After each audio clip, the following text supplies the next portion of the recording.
Hello everyone, welcome to daily shots of finance. आज की video में बात करेंगे 19 जुलाई के एडिशन के बारे में। ये आपको न्यूज़पेपर की पीडीएफ और नोट्स की पीडीएफ मैं आपको टेलीग्राम चैनल पे दे देता हूँ, जिसका लिंक आपको नीचे मिल जाएगा, जिसके अंदर आप देख सकते हैं मैंने ऑलरेडी शेयर कर दिया है। शुरू करते हैं पहली न्यूज़ से। मैं पहले ही आपको कवर करता हूँ कि निफ्टी और सेंसेक्स का क्या चल रहा है, अभी रेट चल रहा है। सो निफ्टी आपका 0.9% मार्जिनली अप है एंड सेंसेक्स काफ़ी अप है 0.3%, और ये दोनों इनके अभी करंट प्राइसेस है। पहली न्यूज से स्टार्ट करेंगे। Tuesday FM plus CB governors meeting and G20। तो आपको पता होगा G20 की अभी मीटिंग्स चल रही है इंडिया के अंदर। इंडिया इस बार का G20 का होस्ट है। मैंने पहले भी G20 के बेसिक्स को कवर किया हुआ है, तो आपने नहीं देखा है तो आप वो देख सकते हैं। अभी काफी थोड़ी आउटडेटेड इन्फॉर्मेशन लगेगी। तो अब इसके अंदर हुआ क्या है, इसके अंदर बहुत सारी मीटिंग्स होती रहती हैं। तो उसके अंदर एक अब फाइनेंशियल मिनिस्टर्स, जैसे जो इंडिया के निर्मला सीतारामन एक्सेट्रा, और उसके अलावा जो सेंट्रल बैंक के गवर्नर हैं यहाँ के भी, मतलब इंडिया के भी, एंड बाहर बाकी कंट्रीज की भी, तो उन सबकी मीटिंग ट्यूसडे को एंड हो गई है। और इनका एट द एंड कोई जॉइंट कम्युनिक नहीं निकल के आया है, कोई जॉइंट डिसीजन या कुछ ऐसा नहीं निकल के आया है। बड़ा कोई डिसीजन इनका कंसेंसस नहीं हुआ है बेसिकली। इसके बाद एमडीबी, मतलब अभी हमारी फाइनेंशियल मिनिस्टर हैं जो निर्मला सीतारामन, उनकी स्टेटमेंट है।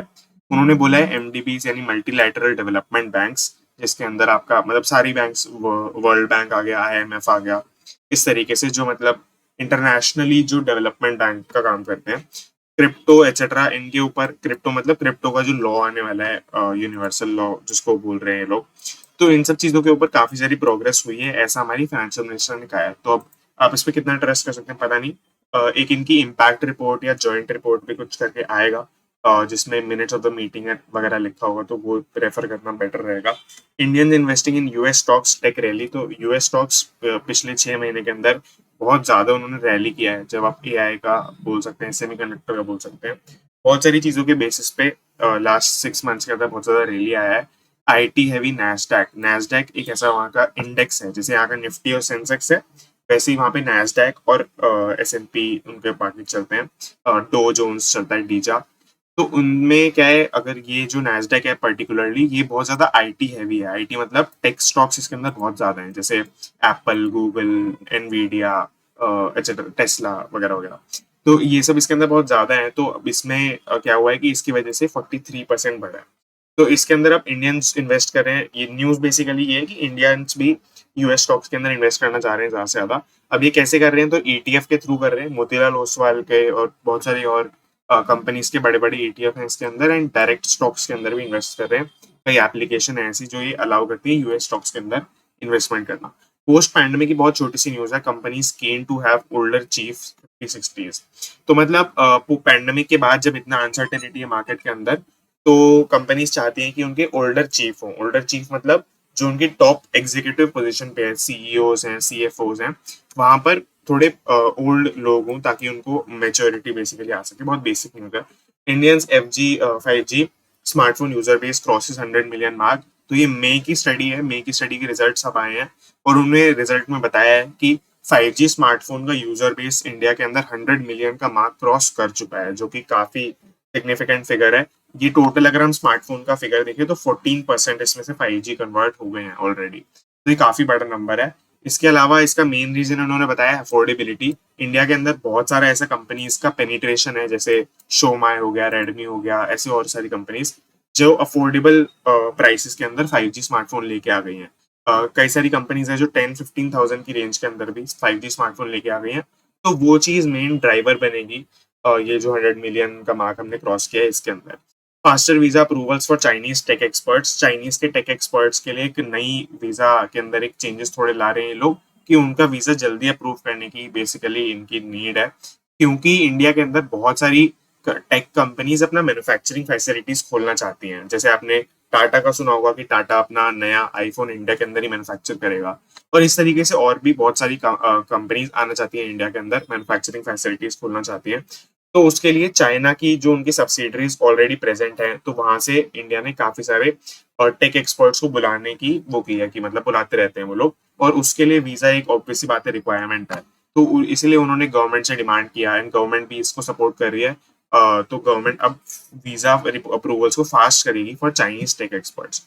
और अगर हम ऑन दी अदर हैंड देखें, तो चाइना के जो टॉप एग्जीक्यूटिव लेवल के लोग हैं, उनके वीजा अप्रूवल्स को बहुत डिले कराया जा रहा है, क्योंकि वो इन्वेस्टमेंट करने आ रहे हैं इंडिया के अंदर, और ये सब जो इंडिया बहुत ज्यादा प्रोग्रेसिवली नहीं देख रहा है, क्योंकि चाइना के साथ ये वाले रिलेशंस नहीं रखना चाहता है basically. Sensex top 67,000 for the first time. Sensex ने अपने 67,000 पहली बार क्रॉस किया कल, तो ये हो गया। तो इसके अंदर मेन ये दो चीजें बता रहे हैं। तो पहली चीज है कि RIL मतलब Reliance and IT stocks and Reliance बहुत बूम कर रहे थे, तो ये एक पॉजिटिव चीज वाली साइड बता रहे हैं। नेगेटिव चीज वाली साइड है कि ये इतना बूम कर रहे हैं कि अब जैसे क्या होता है कि एक निफ्टी और सेंसेक्स अभी ऑलरेडी आपको पता है बहुत बूम कर चुके हैं, तो आपको पता है कि कई लोग ने अपना प्रॉफिट बुक कर लिया होगा, और कई लोगों को ऐसा भी लग रहा है कि सितंबर अक्टूबर तक आते आते वापस डाउन चले जाएगा, जो कि पर्सनली मुझे नहीं लगता है, बट हाँ कई लोगों को लगता है, तो वो अपनी प्रॉफिट बुकिंग कर लेते हैं। प्रॉफिट बुकिंग करने का मतलब अगर आपने पहले बाय किया हुआ तो आप सेल कर देते हैं बेसिकली। तो ये जो एक काफी बड़ा सेलिंग पर्सपेक्टिव आ रहा है अभी मार्केट के अंदर, उसके बावजूद भी ये इतना इंक्रीज हुआ है इनके अंदर कि 67,000 फिर भी पार कर गया। ये बेसिकली इस चीज की स्ट्रेंथ बताता है। अब इसके बाद है रिलायंस जियो फाइनेंशियल डीमर्जर। तो रिलायंस के अंदर बहुत सारी ऐसी कंपनीज थी जिनके अंदर ये इन्वेस्ट करते थे बेसिकली, तो इनकी एक मतलब एक सब्सिडरी सॉर्ट ऑफ इन्होंने बना लिया है अब, इसके अंदर जियो फाइनेंशियल, इसका नाम है जियो फाइनेंशियल सर्विसेज, एंड इसके अंदर ये इसके थ्रू इन्वेस्टमेंट वगैरह करेंगे। अब होता क्या है, इनका डीमर्जर हो गया है, तो अगर आप ऑलरेडी रिलायंस के होल्डर हैं तो आपको एक शेयर जियो फाइनेंशियल का मिल जाएगा। अब ये क्योंकि ये निफ्टी वगैरह के अंदर है और स्टॉक मार्केट के अंदर ऐसा कैसे होने वाला है, तो मैं आपको थोड़ा एक्सप्लेन करने की कोशिश करता हूँ। तो अब क्या होगा कि 20 जुलाई को एक ट्रेडिंग सेशन रखा जाएगा रिलायंस का स्पेशल, जो कि आपका 9 बजे 9:15 से 10 बजे तक चलेगा, 9:45 के आसपास रहता है। ये IPO के अंदर भी होता है, तो कोई नई बात नहीं है। अब इसके अंदर क्या होगा कि जैसे फॉर एग्जाम्पल 2800 का प्राइस है रिलायंस का, अब अगर वो डिक्रीज करके 2600 पर आ जाता है, तो जो डिफरेंस है वो जियो फाइनेंशियल का प्राइस बन जाएगा। इस तरीके से प्राइस सेट किया जाएगा 20 जुलाई को। उसके बाद क्या होगा, उसके बाद जियो फाइनेंशियल 200 रुपए पे फॉर एग्जाम्पल निफ्टी के अंदर बैठा रहेगा, कांस्टेंट रेट पर रहेगा। उसके बाद जियो फाइनेंशियल की लिस्टिंग अलग से होगी। लिस्टिंग के अंदर मतलब अब वो स्टॉक मार्केट के अंदर उतरेगा।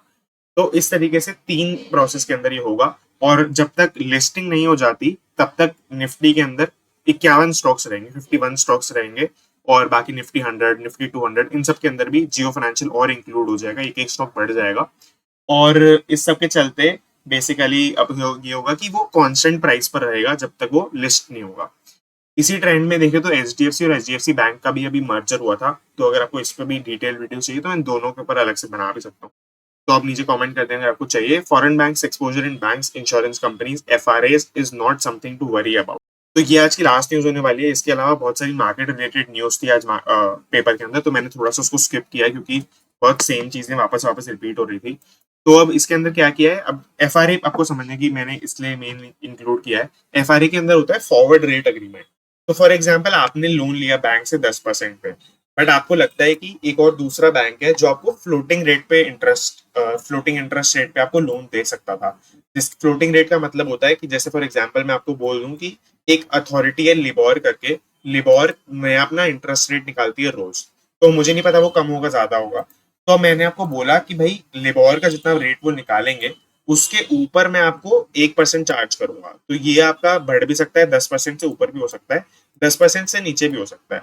अब आपको लगता है कि ये चीज 10% से नीचे होने वाली है, लिबोर कम ही निकालेगा, तो अब आपने क्या किया, आपने एक बी बंदा ढूंढा। मान लीजिए मेरे साथ आपने एक अग्रीमेंट कर लिया कि हम दोनों अपने इंटरेस्ट रेट को एक्सचेंज कर लेंगे।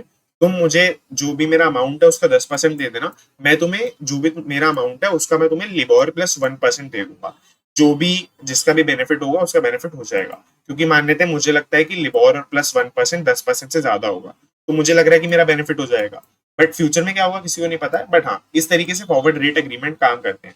अब बैंक्स और इंश्योरेंस कंपनी के बीच में ये बहुत कॉमन चीज है कि वो लोग ऐसे अग्रीमेंट्स में एक आते रहते हैं। तो अब इसके अंदर फॉरेन बैंक्स भी बहुत सारे आ रहे हैं। जो इस पर्सपेक्टिव से देखें, अगर बैंक वाली साइड से देखें, तो फॉरेन बैंक्स भी बहुत सारे इंश्योरेंस कंपनी जो इंडिया की हैं उनके साथ ये वाले अग्रीमेंट्स कर रहे हैं। अब ये क्योंकि जो मैंने आपको बताया शुरू में कि RBI वगैरह की मीटिंग हुई कल, और मतलब उसके अंदर RBI के गवर्नर वगैरह भी थे, तो उनसे स्पेशली पूछा गया कि इसमें आपका क्या बेसिकली स्टांस है। तो उन्होंने बोला कि अभी कोई इसमें वरी करने की जरूरत नहीं है। इसका अमाउंट उन्होंने बताया कि अभी टोटल 2 लाख करोड़ के आसपास ही अमाउंट है, और उन्होंने RBI के गवर्नर ने बोला है बेसिकली कि कोई अभी दिक्कत वाली बात इसके अंदर नहीं है। So that is it, thank you for watching. अगर आपको पसंद आया थोड़ा भी तो आप लाइक कर सकते हैं, शेयर कर सकते हैं, एंड नोट्स के लिए अगेन टेलीग्राम ग्रुप ज्वाइन कर सकते हैं। That is it, thank you for watching.